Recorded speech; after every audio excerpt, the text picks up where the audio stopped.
la générosité, des talents et du cœur. C'est la sauce du jour sur studiocalita.com.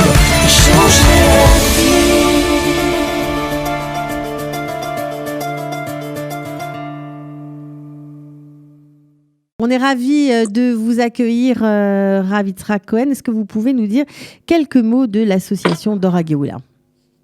Alors, Boker Tov, d'abord, merci beaucoup. Merci beaucoup parce que Kalita, pour nous, c'est la référence des Français en Israël. Le travail qui a été fait avec Kalita est extraordinaire. Nous, si on pouvait juste être une imitation, même pâle, de Kalita, ça aurait été déjà très bien. Alors, il faut savoir que Dor HaGeoula a été fondé il y a juste 3 ans. J'ai fait ma Aliyah. C'est une Aliyah, je parle hébreu couramment, je suis marié avec une Israélienne, j'ai fait mes études ici il y a à peu près 35 ans, on est retourné en France et puis on est revenu. Alors pourquoi vous avez créé Dor HaGeoula et qu'est-ce que vous faites au sein de cette association?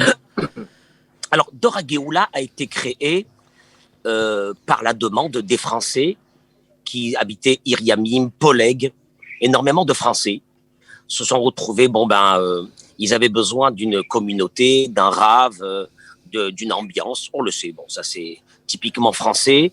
Je pense que ceux qui sont montés ont besoin de ça. Peut-être que leurs enfants et leurs petits-enfants n'auront plus besoin de ça.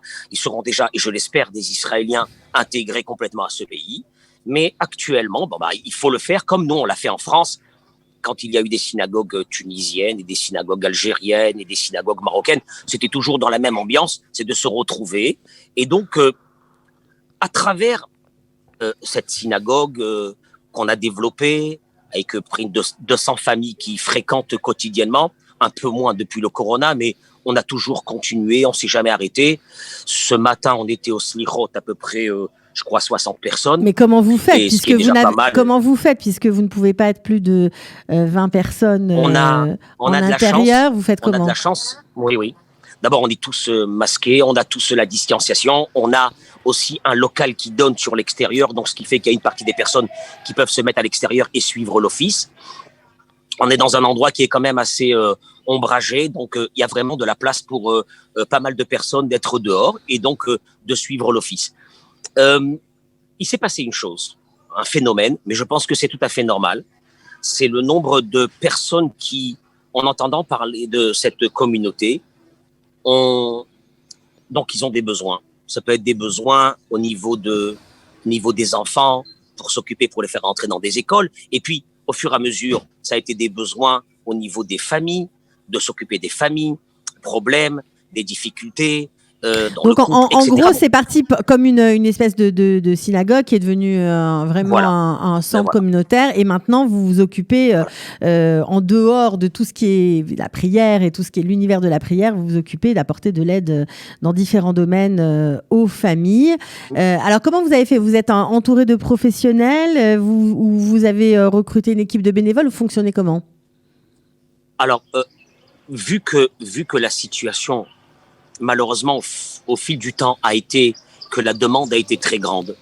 On s'est retrouvé, par exemple, il y a 1 an, avec énormément de coups de téléphone, d'appels, de messages. On a besoin de l'aide pour les fêtes. Bon, nous, on n'est pas à proprement parler, une association caritative, mais on a été obligé de faire face.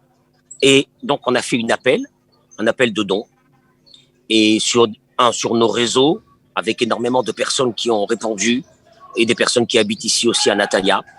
Et on a choisi, on va pas appeler ça une facilité, parce qu'on n'était pas encore prêt à cela. On a opté pour une option qui était d'acheter des cartes prépayées et d'aller les distribuer à ces familles. Je me suis retrouvé moi-même, avant ce Pessah, au plein milieu du corona. J'avais même peur que la police m'arrête parce que à ce moment-là, on n'avait pas beaucoup le droit de sortir. Avec ma voiture, en train de passer de maison en maison, les gens m'attendaient en bas, des femmes seules avec des enfants.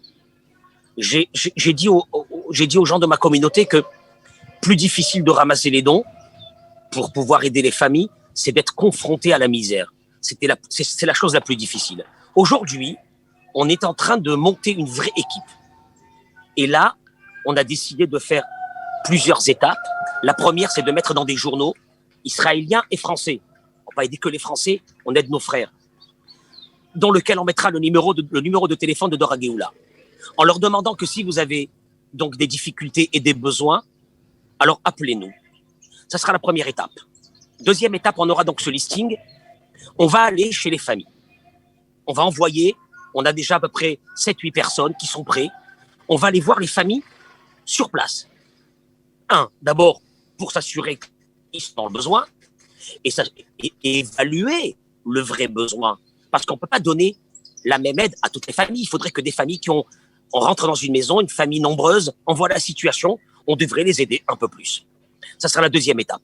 Et la troisième étape, c'est la distribution. Mais ça va nous permettre aussi, une chose qui est très importante, c'est que les familles qui ont moyennement besoin, alors on sera là, on va dire de façon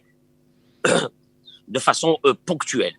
Mais ceux qui sont vraiment dans un dénuement total, alors on va essayer vraiment d'établir avec eux tout ce qu'on pourra les aider tout au long de l'année.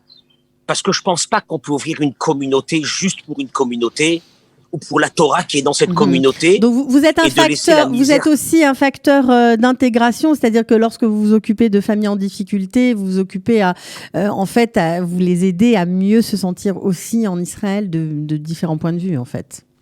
Mais le but, c'est à travers ça, c'est ça le but.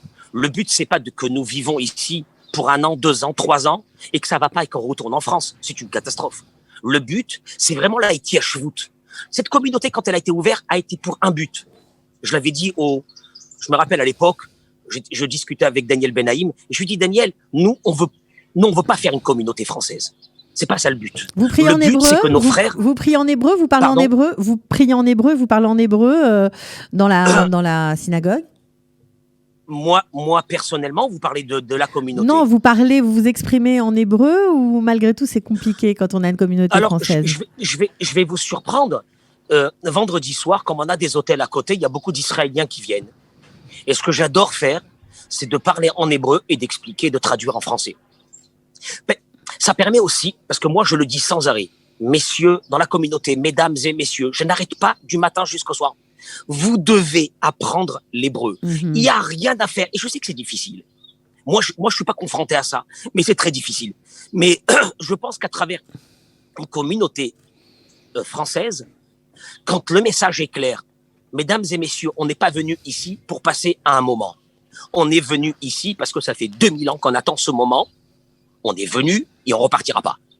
Et pour ça, il faudra s'intégrer. Alors justement, comment on peut aider Dora Geoula? Quel est votre message à la veille des fêtes de Rosh Hashanah? J'imagine que vous avez besoin de financement, d'aide. Deux choses. La première, c'est que je vous laisserai peut-être ultérieurement un numéro de téléphone du vice-président de la communauté, Monsieur Marcel Azoulay, parce que moi je peux pas m'occuper de ça, mais lui va s'occuper de ça en 2 volets. Le premier, c'est que celui qui veut faire des dons en urgence, parce qu'en urgence, là, on va aller acheter des cartes de Rami Lévy. On a déjà un petit fonds de guerre, mais on va rajouter pour qu'on puisse distribuer le maximum possible. Ok. Il faut donner un souffle à ces familles. Vous comptez aider combien de familles? Vous comptez aider combien de familles? Pessah, on a aidé plus de 150 familles. On doit doubler.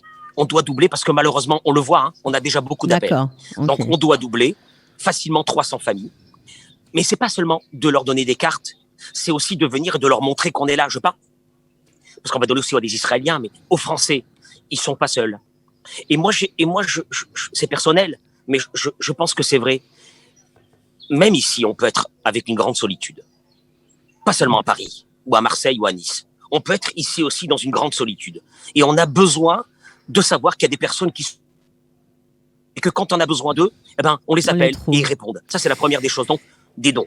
Okay. Deuxièmement, aussi très important, si vous connaissez sur Natania et dans le coin, parce que je pense pas qu'on peut aller encore beaucoup plus loin que là, il y a déjà tellement à faire ici. Si vous connaissez vraiment aussi des familles qui sont dans le besoin, la même chose, de contacter Monsieur Marcel Azoulay et et on va s'occuper. Et on va s'occuper Okay, dans la alors mesure du possible Rav par rapport à nos rentrées. Yitzhak Cohen, bravo pour cette initiative. Voilà, on aura mis en lumière ce matin votre association Merci d'or beaucoup. à Géoula. Donc, si vous habitez dans la région de Natania, eh bien, si vous êtes en difficulté, vous pouvez les contacter. Nous mettrons le numéro du vice-président de cette communauté sous la vidéo. Voilà, vous pourrez cliquer, appeler et faire tout ce que vous pouvez pour les aider. En tout cas, bonne journée et bonne fête de Tishri. Rav Merci Yitzhak beaucoup. Cohen. Shana À très Tova. bientôt. Shana Shana Tova. Tova ou Mevorechet. Merci Voilà, beaucoup. de rien. Au revoir. De la générosité, des talents et du cœur, c'est la sauce du jour sur studioqualita.com. Changer la vie.